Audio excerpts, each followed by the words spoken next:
picture's very clear. The picture is very clear. I've got a really good connection.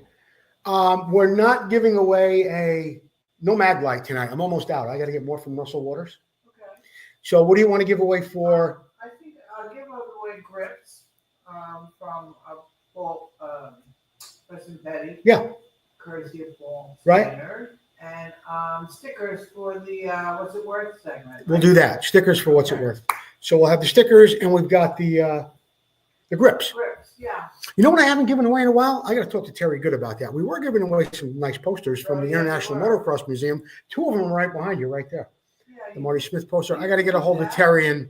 You want to do that instead of grips? I don't know. I don't know how many Terry has left. I have to start the show at 6 o'clock. I love you. I'm Jerry Maddox. And I'm Ryder Maddox in sunny California. And you're watching Vintage Motocross Q&A, hosted by Joe Abbate.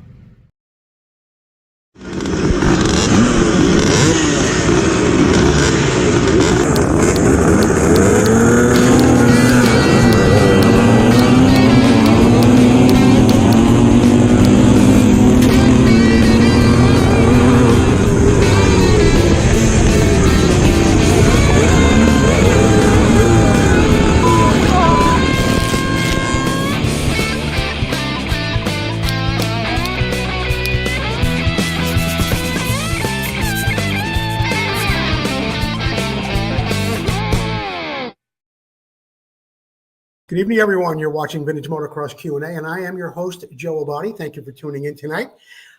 First up on the agenda this evening, as every week, everybody wants to know one thing. How's Susie's ankle? That's what they all ask, Sue. Oh, good. Yeah? I progressed to a walker now. You did? Yeah, and I hope within 2 weeks, maybe I'll just be with a boot. Okay. So you went from amateur to intermediate. I did. Very good. Well, we're glad you're healing up. Everybody always wants to ask, so I thought it would be good that I bring you on camera, that you actually speak before it turns into an episode of Weekend at Bernie's where you're just sitting there and you're not saying anything. Okay? Yeah. All right. Let's get on with the show now. Of course, I have to thank all the sponsors, the people that make this show happen. And here they are right here. Racer X, the International Motocross Museum, Motion Pro, Bultaco East, Steve Grandis, Sirius Studios, Vinco, Full Circle Racing, Preston Petty Products. Thank you so much, everyone. Hey, you want to make a contribution to the show? You want to make a donation? We would appreciate it. Somebody sends in a little something every week. I had a couple of weeks where some people sent in $100. Always appreciated. In the link to the show description is the PayPal link. Enter any amount, and we would appreciate it, and we'll send you some stickers. How about that? We'll get you some stickers for any amount that you contribute to Vintage Motocross Q&A. I want to thank Steve Wise, MotoFellowship.com, every Tuesday at 5:30 on Facebook, and Brap Suspension, Roger Neff. We got a great video coming up a little bit later on from Roger. Thank you, Steve Bauer, for all your generosity and all you do for the 2025 Big Air Kids Fair at Loma Linda Hospital, and Trail Rider Kurt Flashbart, doing a great job out there, taking his bikes out to the trail, bringing back all the coverage, bringing it to Trail Rider Magazine. I'm happy I got my subscription. I'm seeing a lot of great things out of Trail Rider Magazine. I also want to thank all the people who have contributed to the show, who have a shirt, and they're on this list here, from Karl Word to Alan Huie to Tyler McGregor and Fred Hudgens. Guess what? All those people, you can see behind me here, right up here, they've signed up again. And these are people that don't have businesses. They just love Vintage Motocross Q&A. They like to support the show. They contribute what they can. The first time they went in for $49.95 and got themselves a shirt, and they got their name up on a board for 2 or 3 months. And after that, they said, you know, Joe, we want to do it again, but can we do $25? Yes, you certainly can. I appreciate every dime. Nickels and dimes add up to dollars here at Vintage Motocross Q&A. Thank you, AMSRacing.com. That is, of course, Dave Boydston. Don't forget to follow Dave Boydston on Facebook. We have Dave's Classic Corner coming up a little bit later on in the show. New sponsor I'm excited about, and he is on board, wide open, 100%, Steve Grandis and Bultaco East. That's Steve Grandis and Bultaco East. We have some specials coming up later in the show. Get this, guys. Not only are they discounted, it includes shipping. So when you look at it, that's the price. You got shipping, you got the discount, you got everything from Steve Grandis at Bultaco East. You need vintage motocross Q&A shirts, we got those too. Drop me a line, or Susie, we got them in gray, white, black, short sleeve and long, women's sizes, even children's sizes if you want them, up to XXX. And don't forget, this is a real hot seller right now. This is the Kurt Evans cartoon of me. There it is, spitting image, looks just like me.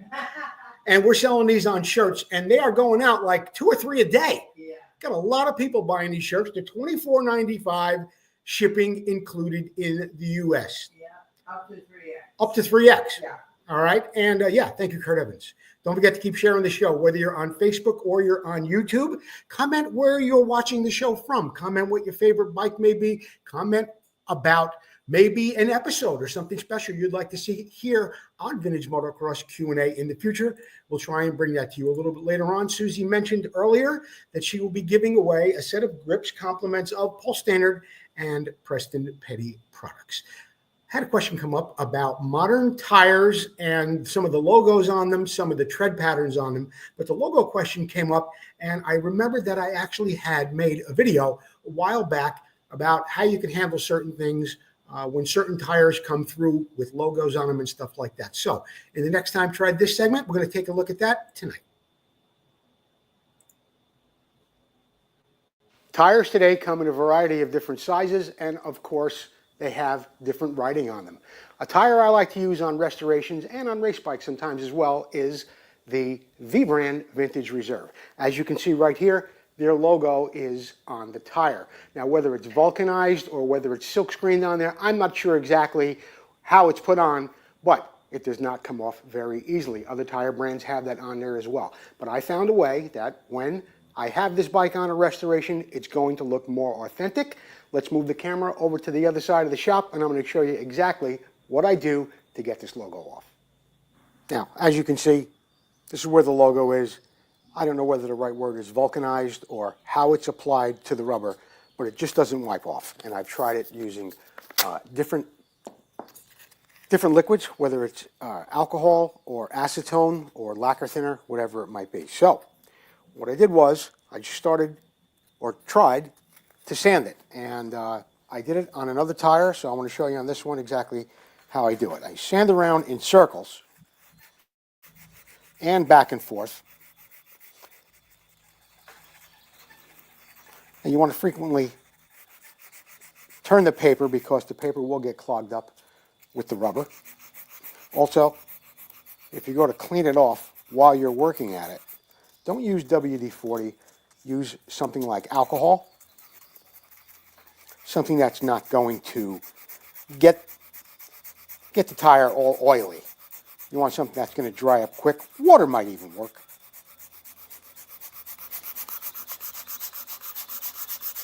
But you'll see in a minute here that even though it looks like it's coming off, you'll get a view of what's actually going on here. Actually, this one came out better than the first one I did, which I did not videotape.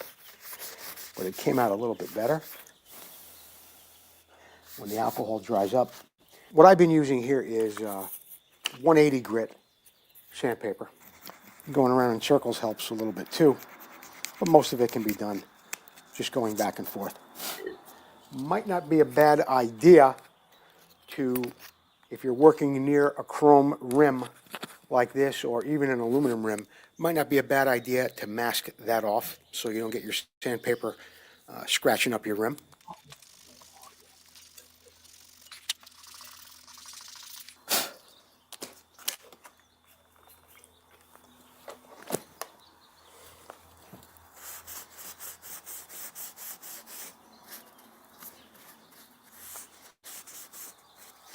So now your vintage tire will have, well, a little bit more of a vintage look as opposed to having a tire that, you know, still has the marking on it like that.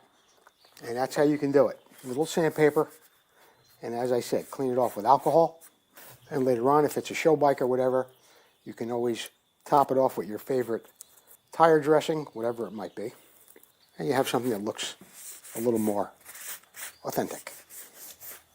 Well, as you can see, You can get it off, and it's not impossible. It does take a little work, but your tire is going to look a lot more authentic when you put it on the bike.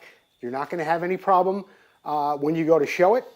It won't say V-brand rubber or anybody else's name that might be on the tire. So next time, try that.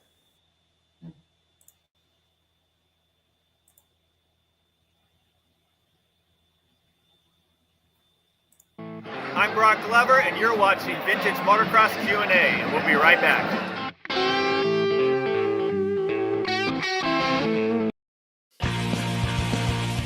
Vinco, who already has a full line of vintage parts, now has air shocks that are an exact duplicate of the original air shocks so popular in the late 70s.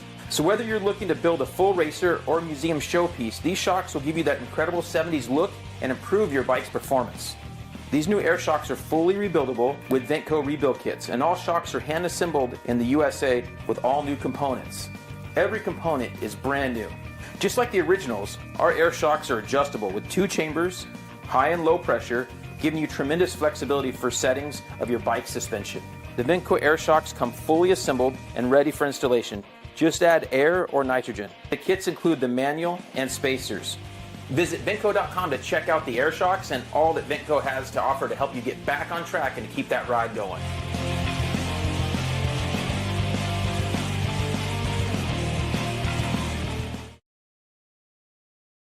Vinco. Be sure to visit them online at Vinco.com. They have over 1,000 products at Vinco.com. And don't forget, anything over $200, your package ships for free. Thank you, Fred Hudgens and Derf Cycle. If you want to send in some videos, Fred, or anything else you want me to do to give you a little boost there at Derf Cycle, let me know. Of course, Russell Waters at AMSOIL, longtime supporter of the show. Be sure to visit them online at theoilpeople.shop, amsoil.com. That's what's going to go directly to Russell. He's going to hook you up with whatever you might need. The What's It Worth segment tonight is brought to you by Full Circle Racing. Thank you, Tom McAllister, for your years of support. And in the What's It Worth segment tonight, we have a 1973 BSA B50MX. And I might remind you, this is the segment of the show where we give away stickers like this. Aren't they lovely? We give away 2 of them to whoever guesses the right price or what you come closest to the sale price without going over. We'll get you a couple of stickers just like this, which we make in-house. And if you want to buy some, we can do that too. But anyway, as I was saying, we have a 1973 BSA B50MX. It did sell on Bring a Trailer in Junction City, Kansas. That happened on April 3rd. 73 B50MX is said to have been the original owner until it being acquired by the selling dealer in the fall of 23. The bike is equipped with a 499cc overhead valve single paired with a 4-speed transmission. It features polished aluminum bodywork with yellow, red, and black accents. It rides on a 20-inch front wheel and 18-inch wire spoke rear wheel. It is further equipped with drum brakes, an AMO carb, a mid-mount exhaust system, a vinyl black solo seat, and a side stand. The B50MX is now offered with no reserve in Kansas for off-road use only. It does not have a bill of sale. The B50MX is the motocross version of the standard B50 model. This example has a 2.4-gallon polished aluminum fuel cell. It features yellow and black paint with the red BSA logo. Equipment includes aluminum fenders, white side panels, and a side stand. The chrome cross brace handlebars mounted atop the upper triple clamp. Features rubber grips, a throttle housing, chrome levers for brake, clutch, and decompression operation. No instruments are available on this bike, therefore the true mileage is unknown. It is a unit construction, 500cc, rated at 34 horsepower at 28 foot-pounds of torque. It is equipped with an AMO concentric carb. As I mentioned a little bit earlier, that beautiful chrome muffler, and it looks like it has the correct tires on it as well. Chrome looks fairly nice on the rims. I do like this exhaust. I don't think it's quite what belongs on that bike. It might be, but I don't think so. I think it has like a reverse megaphone or something like that. Maybe I'm wrong. Anyway, all in all, the bike does look pretty good. Chrome was nice. The nuts and bolts, all the hardware does have the correct bars on it, and so much more. So how much do you think this bike recently sold for? $4,000? $5,000? $7,500? It is a nice bike. How much did it sell for? How much? I'm going to tell you right now, Susie, baby. Sold for $6,300 plus 5%. So 10% would be $630, $315, $15 without going over. 6,300 plus 315, 6,615. 66. Anybody get close to 6,600 without going over? Yeah, hold on. Yeah? I'm interested in finding out. You keep looking while I plug Full Circle Racing. Thank you, Tom McAllister, for all you do for us here at Vintage Motocross Q&A. So if it's on-road, off-road, vintage, or modern, dual purpose, doesn't matter. Yamaha, Honda, Suzuki, Kawasaki, CZ, you name it. Tom McAllister makes the spokes, the nipples, and the rims. He'd be glad to help you out with any truing and lacing needs you might have. Susie, who we got? Anybody? Well, Richard Lott's got $63.99. That's over. Huh? That's over. What's over? $63.99 is over, I think. Oh, so you want, how about 60? Oh, no, $63.99 is not over. I want $6,600. Anybody closer to $6,600? Eddie Williams got $6,900. Well, I said the bike sold for 63 plus 5%. So that's like 66.15. He went over? Keep looking till you find somebody that has not gone over. We're going to run. I love this new segment we're doing with Dave Boydston. I really do. It's called Dave's Classic Corner. Here it is right here. Dave's Classic Corner. And Dave sent in some really great videos to us on some of the bikes that he has for sale at AMS. Don't forget to follow Dave Boydston on Facebook. Not on his AMS page. Follow him at Dave Boydston, okay? Dave's got a special bike that he sent in to us this week. Something a little bit different and that you don't see too often. It is a Sprite, okay? We're going to get a look at it as soon as I wiggle my way down here to Dave's video. Here it is. A company Dave in Boydston. England named Dave. Sprite also made the bikes we know in America as American Eagles. This is American Eagle. I badged it as a Sprite. And the 125 version with the Zundap motor was only for the American market. American Eagle Marquee was pretty much financed by car racer Dan Gurney. A lot of people don't know that. And he was all American racers. Maybe that's why the bikes were called American Eagles. Just a guess. The Zundap motor was GP level hot rod. Andre Malherbe, who later rode for Honda, 500 world champ, was a 125 world champ on his Zundap. This bike is a bunch of parts that I collected over years, and the fender sets are brand new. The seat's brand new. The side panels are brand new. The tank is brand new. Complete fork assembly is brand new. The wheel assemblies were NOS ones. The spokes had corroded off, so I put some polished stainless into them. But it had a 350-19 on the back. It's a Dunlop made in England tire on it, and that's how worn that tire is. Curling shocks, metal profile forks, and that's a brand new set of them also. My friend Max from the Netherlands rebuilt this motor for me about 6 months ago with all new stuff inside it. And here's where she sat. I just like looking at it. And it's a 125 Sprite, Zundap powered.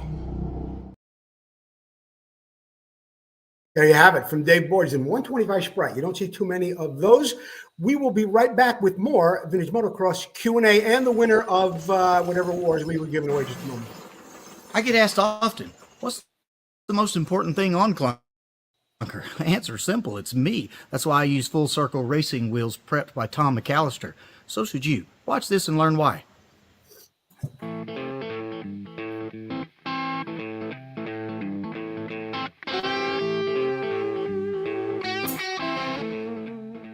When racing vintage motocross, where suspension is very limited, your wheels can be the difference between winning or serious injury. We chose to run Full Circle Racing wheels because of the super high quality materials and the heavy duty spokes used. Prepped by Tom McAllister, I have the confidence on the track to push way harder through the rough stuff and the bigger jumps. No one will under me. Maybe 50 years old, but his wheels are brand new, and yours should be too. Call Tom McAllister at Full Circle Racing today.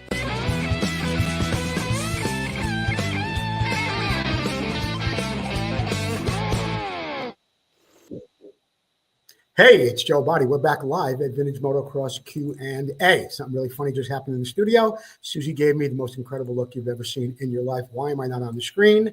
Perhaps that is why right there.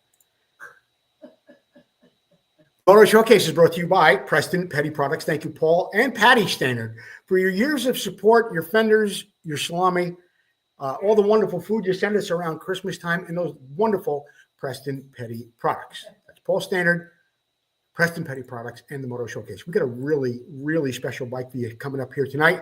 Mike's Racing Center Works Mako. This is a Mike's Racing Center Mako. That was a special frame built in 1973 by Mike Chamberlain himself down in Northridge, California. You took your regular Mako, you gave it to Mike Chamberlain, and he did this to it. I'm going to explain to you how this bike came back into Mike's possession many, many years later. This is not Mike's original bike, but it is one of his modifications that was found by Gary Kortz. And let me get you the story. You'll know more about it. Everyone remembers Mike's Racing Center. It was legendary back in the day. Chamberlain sponsored some of the fastest Mako riders in the land, including Jimmy West, Tim Hart, Bill Payne, Ricky Salmon, and he even had Donnie Hansen there for a while. As most of you know, in 2015, Legends and Heroes honored Mike for his pioneering work in the long travel suspension era. From that event, Gary Kortz and Kurt McGraw decided they needed to be and have a one-of-a-kind Mako for the presentation that Mike was about to receive. And here's a really good close-up shot of what that suspension looked like that Mike modified back in the day. But let's get back to the story. The motorcycle was purchased new from Dave's Kart and Cycle in Phoenix, Arizona on July 11, 1973. The owner took the motorcycle home, and before even riding it, he decided he wanted to have the frame modified for the long travel suspension. For your information, the Mako factory did not implement long travel suspension until their 74.5 GP models. This is the Mike Chamberlain bike right here. Now, so the bike was stripped down to the frame. It was shipped to Mike's Racing Center in Northridge. There, the frame was modified, returned to the owner, who promptly set the bike aside. It was really never reassembled or started. Fast forward nearly 4 decades, Gary Kortz, owner of SoCal Mako in Ventura, came across the motorcycle, a basket case, and bought it, then proceeded to put it in his attic. In essence, the 1973 Mako is as close to a factory work bike as you could possibly get from that era, using parts from Mike's Racing Center, as well as from Wheelsmith Engineering, one of the other top Mako shops back in the 70s. Specifics on this bike include 1973 Mako 440 engine that's never been started, magnesium clutch and ignition cover, frame modified by Mike's Racing Center with a long travel 1973 kit on there. It's got a magnesium body, Coney shocks. Let me get a better shot of those one more time. There they are. You can see that they're magnesium. Magnesium bodied Coney shocks. Frame was modified by Mike. It's got a US Sports aluminum swing arm, works replica, of course, 8.5 inches of travel, Mako front forks with Wheelsmith modifications on the lowers. From what I understand, this is one of the few parts that they could not find, but this was a set of forks that Mike Chamberlain had that were on Tim Hart's bike back in the day. It's got a hollow front axle, titanium swing arm pivot. It's got a titanium rear axle as well, magnesium backing plate for the rear wheel, which is a Wheelsmith item. It's got a rear brake cable conversion, and I do want to show you that. You can see it right here, right across here. Instead of the rod, it's got the cable. Okay, get back on those forks. Got aluminum GP rear hub, titanium handlebars. Look at that. See the color of them in this picture? Got the correct McGregor controls on there as well. Wheelsmith foot pegs. I had a good shot of those a little bit earlier. I found those absolutely fascinating. There they are. 80% of all the nuts and bolts are all titanium. Mike's Racing Center handmade the engine head stay. It's got a Mike Center chain guide on it. GP airbox used to accommodate long travel suspension, custom expansion chamber, and mount. Mike Chamberlain purchased this bike from Gary Kortz. Okay, as I explained to you a little bit earlier, it was Gary who found the bike. He rebuilt it, wanted to have it up on the stage with Mike Chamberlain for the Legends and Heroes Award. Mike, of course, just absolutely fell in love with the bike, and he and Gary Kortz put a deal together, and Mike Chamberlain purchased the motorcycle. And that's one heck of a story, I think, from our Moto Showcase this week. I was going to bring to everyone's attention that this bike was sold. I am not going to tell you the price this week. I do want to clear it with Mike Chamberlain. I do want to clear it with the buyer as well. I do know it is a done deal. Checks have been dispersed, and I'll tell you more about that if they want me to make that information available on an upcoming episode. Okay, don't forget, one of our finest sponsors, one of the biggest there could possibly be, Motion Pro. You know how I say there's 1,000 products, there's 2,000 products, there's like 100,000, no, maybe not 100,000. In Motion Pro's catalog, more than anybody else, tools, cables, and controls. When you want to do a professional job, you want to get over to motionpro.com. I've been to their warehouse, and it takes a Segway to get around that place. It is absolutely huge.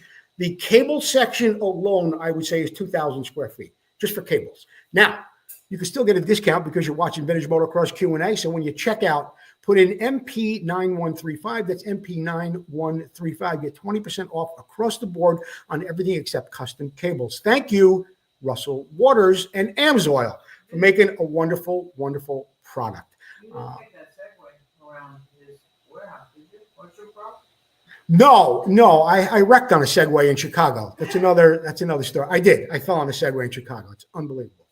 You know, your motocross buddy, wheelies, whole shots. I've been racing. I think you fell twice. I don't remember falling twice. That's it. Now I'm putting you. Wait. You think I fell twice? I do. I think you fell twice. You fell once when you were going around a turn, and then you fell again. Oh, I'm sorry. Susie's camera and volume. Oh, I can't hear. What's that, Sue? What's that? Her audio went out. We'll be back with more later from Sue Abbate. Okay. You ever heard of Robinek? Here it is. It's actually Reibenike. I had to look it up. It's Reibenike, and it is a German motorcycle manufacturer, Reibenike. Reibenike motorcycles, here's a brief history of them. They were manufactured by August Reibenike way back from between the 1930s and the 1950s. August Reibenike was an intrepid fellow. He founded a small manufacturing company in 1930 in the township of Brackweed near Westphalen. Okay, near Westphalen, yeah, which built motorcycles. Later, he produced a lightweight motorcycle using F&S engines from 100cc to 175cc before entering a relationship with ILO, rebranding their engines as his own. Now, in post-war, like 1954, he contracted with Cycle Master of England to use their engine on motorized bicycles. The nameplate still read Cycle Master, but it said made in Germany rather than made in England, and in Reibenike logo replaced the original. There's one of those little moped type things right now. Prior to that, in 53, Reibenike made a version of the Norman Cyclemate named with the M3. It had a belt drive rather than a chain drive with a Bosch ignition. The Reibenike logo still remained on the bike. Reibenike rebranded the shaft drive universal 500cc Boxer. Wow, twin. They advertised it as an SM500 in 52 and 53. Their mopeds were marketed as Benetta in the UK from 56 to 61. They also had a 100cc bike here. Yeah, it's kind of an off-road guy. Here it is right here. I knew I had a picture of it. And yeah, it resembles like an MC or a MZ rather, or maybe more like a DKW, okay? It had an Earl's front end. It had the swing arm with the rear suspension. It had an enclosed chain guard and little stuff like that we saw a little bit later on some of the other bikes that we saw as time marched on. Later models even had a dual seat and telescopic forks. There was a prototype Reibenike Opti Engine 250 built around 55. The factory closed shortly thereafter and was bought out by a familiar name to you guys. It was bought out by Hercules, and that was in the 1960s. They also sold some of their own product under the Reibenike brand and vice versa. For instance, the Last Boy, which Hercules marketed in the 1980s. So there you know. Now you hear and now you know about the Reibenike. All right? Reibenike.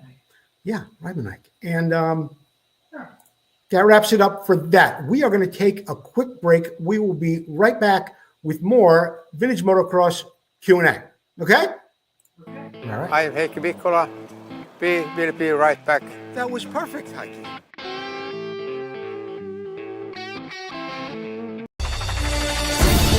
Motocross struck America, coming from Europe like a lightning bolt, striking the hearts and minds of people all across the country and the world.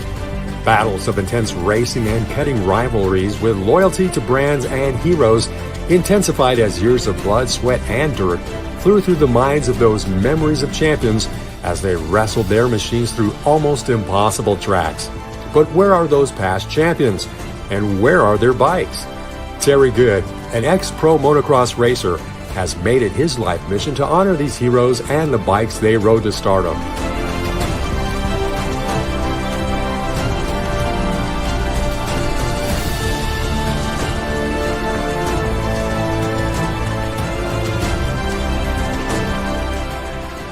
We raced, we rode, we lived and breathed motocross.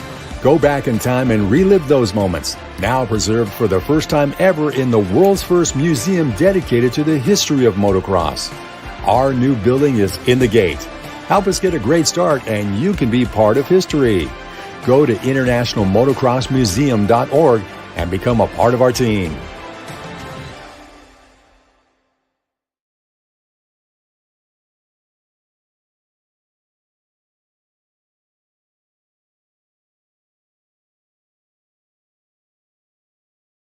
The International Motocross Museum is a not-for-profit 501c3 organization. Be sure to get over to their website, internationalmotocrossmuseum.org. You can buy some shirts, hats, posters, all sorts of cool gear over there, and it's all 100% tax deductible. International Motocross Museum. If you haven't seen the floor plan lately, this is about 2 plans ago. I have seen the latest one, and it will absolutely blow your hair back. All right. Yeah, the Coster display is still 10,000 square feet, but there are other displays that have been implemented in this 100,000 square foot building, including areas that have been dedicated to the late Marty Smith, Bob Hanna, of course, Roger DeCoster, Heike Mikkola, Hacken Anderson, and so many other legendary racers throughout the 100 years of motocross history. You'll be seeing it all come together live in the very, very near future at the International Motocross Museum. I want to thank 2 really good sponsors, actually 3 supporters, show supporters. Sunrise Vapor Blasting, FastGuyStuff.com, and Ben's Vintage Mini Bike Podcast. Ben Thomas, a great guy, has bought a lot of shirts from me. Bought a lot of shirts and does a great job at the Mini Bike Podcast. I've been thinking about this all day. Very excited to tell you about our new sponsor, Bultaco East. You can get them at bultacoeast.com. You click on the parts when you get there. Scroll down, and then you will see Vintage Motocross Q&A sponsors, okay? When you get there, you're going to see the special for this week, and here it is. McGregor Control Kit. This comes with the brake, the clutch, the perch, the lever, the kill button, and the lever covers. Not so easy to come by anymore, brand new. Normally, they go for $180 a pair. Steve Grandis, with all his generosity, $145 shipping included. That's $145 shipping included this week at Bultaco East. And I'm going to take a minute more to talk about Steve Grandis and Bultaco East because, well, let's face it, the name says Bultaco East. Well, Joe, what do they have over there? Do they have Bultaco parts? They do. But Steve, in his infinite wisdom, went along the path the past couple of years and started buying up things like NGK plugs, NGK spark plug caps, a lot of things that are discontinued. He has Magura grips there. Very, very limited amount. Get over to bultacoeast.com. Check out what they have going on as far as our vintage motocross specials, and there's more than just one there. But you're going to see other things, including Preston Petty products, Hagon shocks, and a couple of other things. Bultaco East. Steve Grandis, thank you so much for what you're doing for us here at Vintage Motocross Q&A. It's always great to see you out at the York Swap Meet, and before you know it, we'll be out there again. Now, I got Susie's volume and camera working again. So, Susie, tell me something. Yeah. Who got the closest on the What's It Worth segment without Well, going? we had Richard Lotz at $63.99. Right. And then we had Robert Fish at $63. Okay. Here's what I'm going to do then. Not to be a socialist. Richard Lotz, you won last week. I think you've won enough for 1 week. So I'm going to give it to Robert Fish, okay? Because both of your numbers were pretty close. Robert Fish, you are going to get the 2 stickers, compliments of Susie and Vintage Motocross Q&A. Here they are right here. And Robert Fish, if you would like to become a show supporter, maybe buy a shirt for $49.95, let me know. And I'll make you a show supporter. We'll get your name up on the board and you'll get a shirt. Maybe you have some shirts. Maybe you'd like to trade shirts with me. Come on, I really am becoming a socialist right here, right on the air. Keep sharing the show, guys, no matter where you are. Keep sharing the show. We are up to the Did You Know segment. This is Jeff Kokoski's masterpiece that he brings on every week with some really, really interesting information about, well, a variety of different things. This week, Jeff wants you to be more aware of, did you know how motor oil came about? Anyone familiar with motorcycles, a petroleum-based internal combustion engine, of course, is aware of motor oil. But did you know how it came about? Most people wrongly assume the petroleum industry started in 1859 in Titusville, Pennsylvania, when Colonel Edwin Drake drilled the first oil well. While that might be true at the dawn of the modern petroleum industry, the discovery and use of petroleum goes back many, many years before that. Historians point to evidence around 4,000 years ago that it was now modern-day Iraq that an asphalt bitumen substance was used as a mortar between the stones and construction of the Tower of Babel.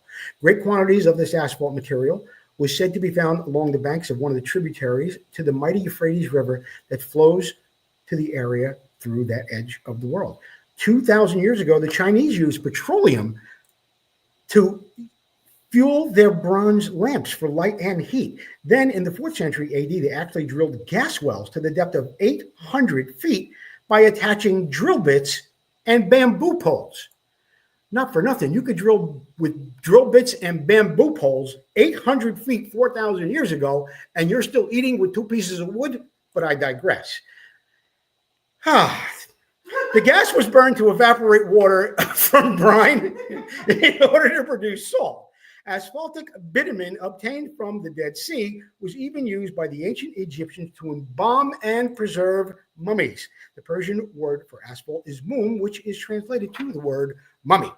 Even the word petroleum dates back to the Middle Ages, and it's derived from the Latin word petra, meaning rock, and oleum, which is the Latin word for oil. So petroleum translates literally to rock oil.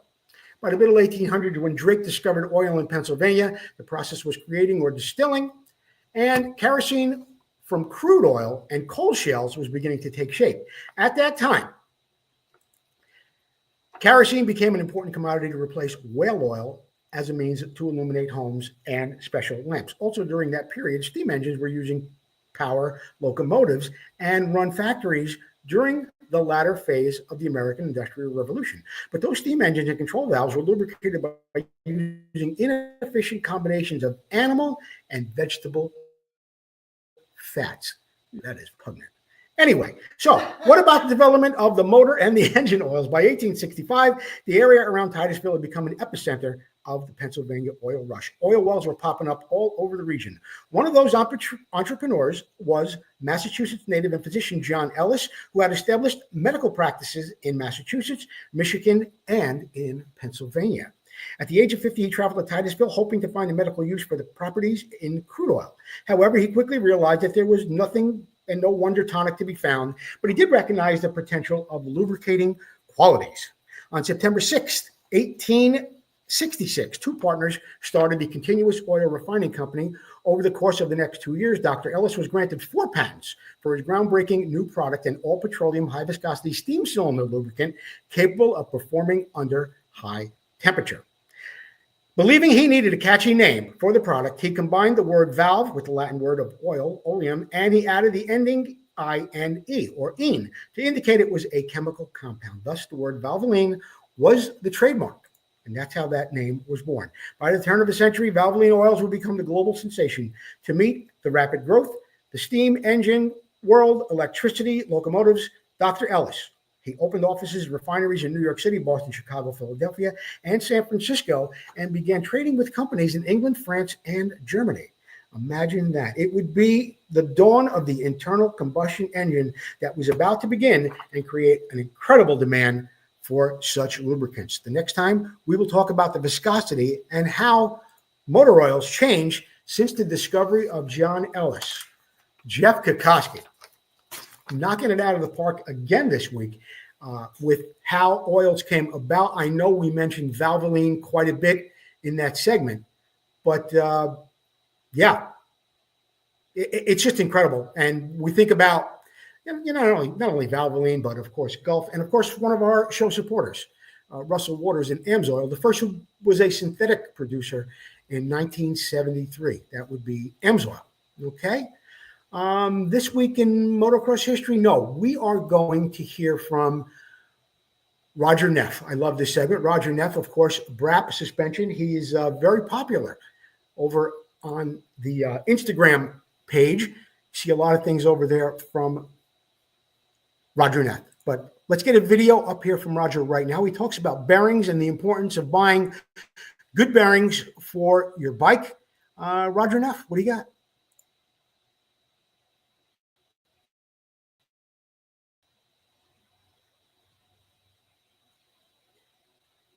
Oh, Roger. There he is. Right here in the Brap Shop. We got a hot topic tonight for Joe Abate's Vintage Motocross Q&A. And the question is, where should I buy inexpensive parts versus quality parts in my dirt bike? And well, it's not when you're replacing bearings. Tonight we're talking about a guy's front end. I was assembling it after I put a set of fork springs in. Found out the wheel had a lot of play in it. And I messaged the client, said, hey, your front wheel bearings are bad. And he's like, well, I just replaced those like 20 hours ago. I'm like, well, they're bad. I'm like, what did you use? And he's like, well, I used some inexpensive bearings. I'm like, maybe not a good idea. And so the wheel bearing is totally seized, not even rolling anymore. And what that did is it eroded away his front axle enough that the axle and bearing interface was now enlarged. And so the front axle had to be replaced. The front axle was $95, so his inexpensive part, front bearing wheel kit, ended up costing him extra money. I replaced them with a nice set of SKF seals and bushings, or seals and bearings from Intech USA. These are what I use. They work really well. It's either use this or use OEM parts. Yes, they're more expensive, but motorcycles and motorcycle racing is an expensive sport. So we can't always cheap out. Eat out less is my suggestion. Wear your tires out more, but don't use inexpensive bearings and inexpensive seals. In fact, one of these seals had just a single lip and the other one had a dual lip. Now, another component of this from other signs I saw on the motorcycles, I asked the client, I'm like, hey, do you own a pressure washer? And he's like, yeah, I have a great pressure washer. I'm like, well, I tell. Your bike is super, super clean, and his shock bolts were rusted. We had this bearing issue, and yeah, it was an inexpensive bearing, but I think part of the problem too was his pressure washer.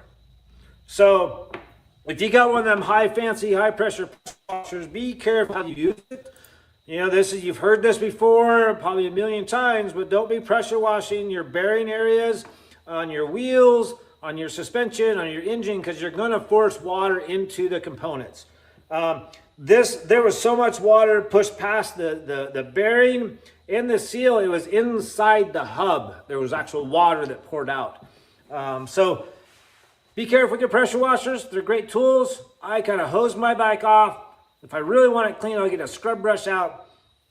But I don't use a pressure washer anymore. They're just too hard on dirt bikes and all the bearings and pivoting surfaces we have. So I don't really advise them. But I don't advise buying cheap parts either. I'm not going to call out what parts he had. That's not important. But I will tell you, I use OEM or I use SKF seals and bushings from Intech USA. So you guys keep it brappy. You enjoy the rest of Joe's show. And I'm going to wrap up this bike and get it out the door. Till next time, guys.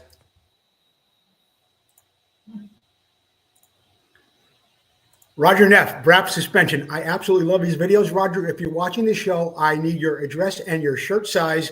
We'll get you a Vintage Motocross Q&A shirt. Anyone you like, whether it's long sleeve or short, whatever you want. You really contribute a lot to the show. We'll get you a shirt. And that goes for Jerry Maddox too. You and Ryder may need some shirts.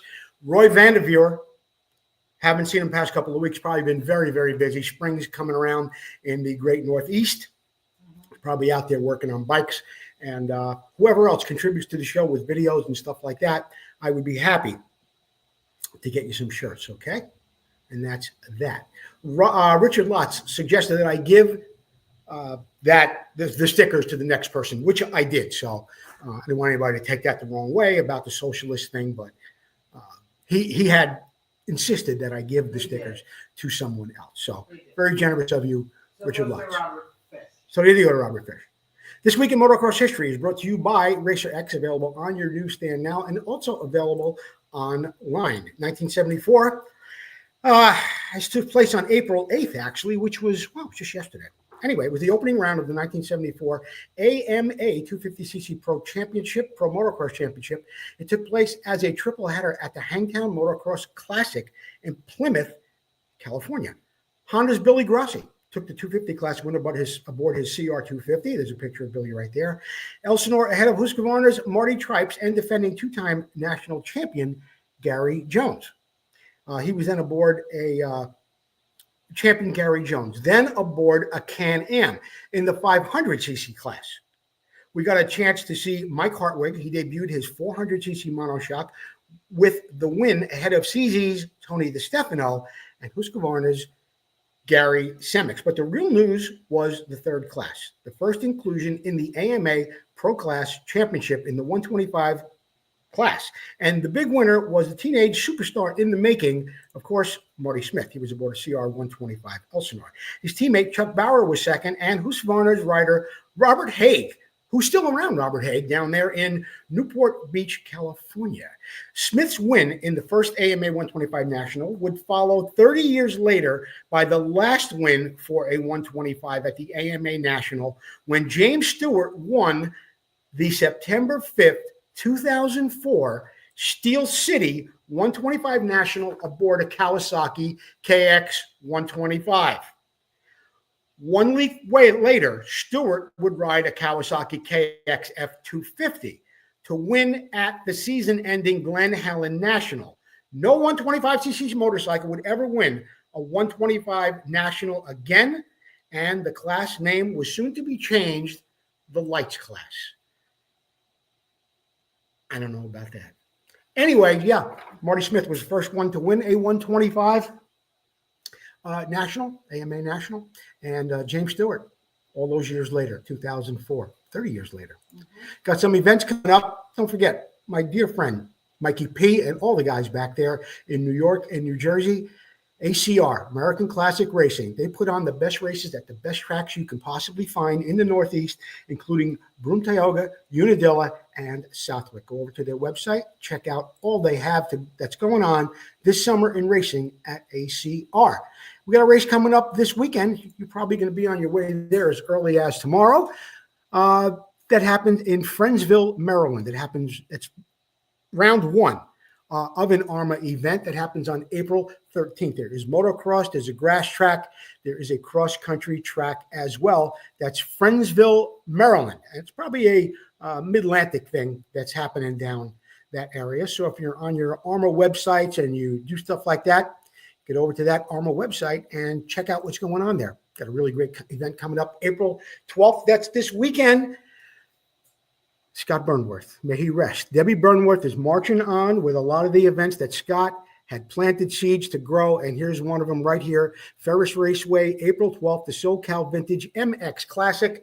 They will follow up with a race at Verona and Glen Helen. You can expect a lot of great prizes and a big, big turnout for the SoCal MX Classic at Paris this weekend. I'm looking forward to this, not too far from home, and I will not be traveling on this weekend as I had originally planned. This is the CZ race in Marysville, California. That happens April 25th, 26th, and 27th. There is a bike show. There is the Robin Hanna Cup. I may go up there. Who knows? If I go up there on Saturday, they're probably going to ask me to be a judge, one of the most dreaded things that I've ever had to do at a motorcycle show. But I do it, and I try the best I can. But I'll be there for a day or two over the weekend. If you're not there, well, on April 26th, George Ackerman, down there on County Line Church Road in Rutherford Glen, Virginia, has the mini bike show and swap. That's April 26th.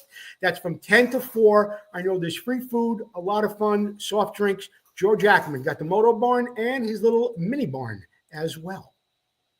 Another event coming up. This is another event in Colorado. It is an ARMA National, the Rocky Mountain MX National. That happens on May 22nd, May 23rd, and May 24th. Vintage, post-vintage. I know that's a beautiful track out there. And they have a special guest, Arlo England, a famous Husqvarna 125 rider. In fact, if I'm not mistaken, Arlo could be the only guy or the last guy to put a Husky 125 on the box with a first, second, or third at a national event. I think so. Anyway, guess who the master of ceremonies is? The Grand Marshal himself for the Vintage Motorcycle Days in Ohio this year. None other than 1982 World Champion Brad Lackey. As we get closer to that event, I'll be telling you more about the events. There will be a lot going on. I don't have the date here just yet, but there will be a lot going on, and you'll be able to catch Brad, hear him speak. He's probably going to have an autograph session and so much more at the Vintage Motorcycle Days in Ohio. Susie, did you want to say something? Yes. What's that? You forgot something. I forgot the random share, the viewer appreciation. Yeah. Why don't you tell me who the viewer appreciation winner is this week? It is Kevin Connor. Kevin Connor, on my personal page, send me your mailing address. I will get it to Paul Stannard. You will get a set of grips, compliments of Preston Petty products. The legend continues. Thank you for reminding me about that, Susie. You're welcome. Good job. Remind me to give you a raise. Vintage Motocross Q&A sponsorship opportunities are available. As you can see, we just got a new guy on the set. Steve Grandis, Bultaco East.